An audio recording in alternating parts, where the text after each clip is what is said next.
Hi, my name is Jeff Dixon, and I'm going to be your host, tour guide, whatever you might want to call it, for this very special series that we're doing for the Church at 434 in Motion. It's a series that really is based in the book of Revelation.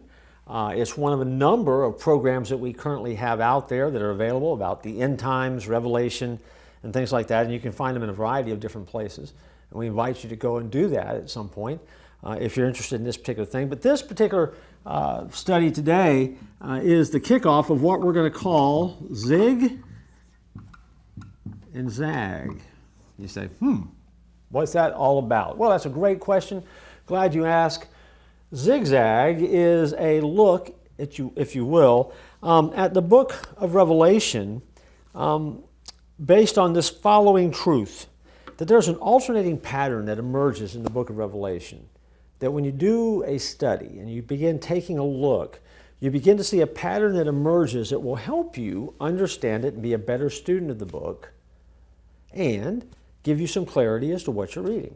You say, well, okay, it sounds like glorified Bible study. So why do you call it zigzag? Because of the way that it works out. See, when you read the book of Revelation, we always get concerned because of the events that have to do with the end times, the tribulation, all the things that are there, the bowls, the plagues, and the judgment that comes. And we focus on that. That becomes a part of our end times discussion.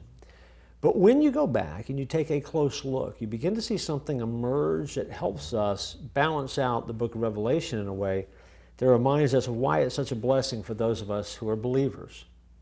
And that's what I'm going to share with you in this series.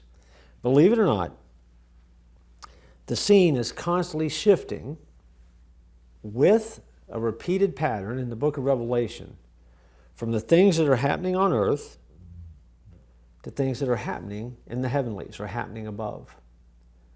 And it seems as if, when you take a close look at the breakdown, the things that are happening on earth